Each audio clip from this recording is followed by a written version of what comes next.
Welcome to our short video on suicide myths presented by the University of North Georgia Student Counseling Center. A quick disclaimer. In this video we will go over and discuss 6 myths that are common in our society regarding suicide.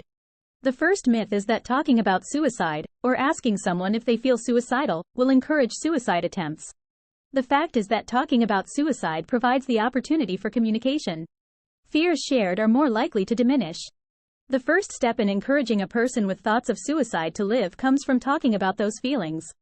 A simple inquiry about whether the person is intending to end their life can start the conversation. The second myth is if a person attempts suicide and survives, they will never make a further attempt. The fact is that a suicide attempt is regarded as an indicator of further attempts. It is likely that the level of danger will increase with each further suicide attempt. The third myth is that people who threaten suicide are just seeking attention. The fact is all suicide attempts must be treated as though the person has the intent to die. Do not dismiss a suicide attempt as simply being an attention-gaining device. It is likely the person has tried to gain needed attention in many other ways and, therefore, this attention is needed.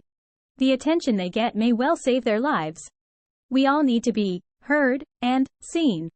Sometimes people do not know how else to ask for this or for help. The fourth myth is that all young people with thoughts of suicide are depressed. The fact is that while depression is a contributory factor in most suicides, it need not be present for a person to attempt or die by suicide.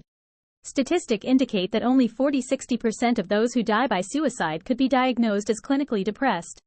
The fifth myth is that the only effective intervention for suicide comes from professional psychotherapists with extensive experience in the area. The fact is that all people who interact with others in crisis can help them by way of emotional support and encouragement. Psychotherapeutic interventions also rely heavily on family and friends providing a network of support.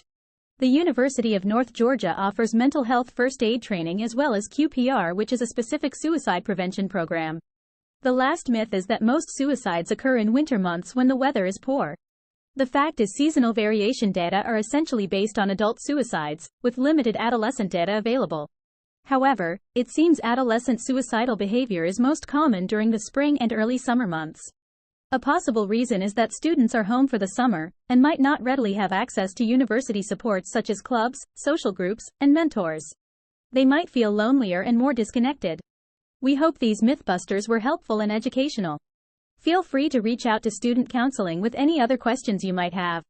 You can reach out by phone to student counseling at 706-867-4402 or walk over to your campus counseling center. Dahlonega is located in the Stewart Success Center. Gainesville is located in the Student Center. Cumming is located on the second floor main building. Oconee is located in the administrative building. You can also call 988 or our campus police at 706-864-1500. Please feel free to visit the counseling center's information at https://ung.edu/studentcounseling. Thank you for your time.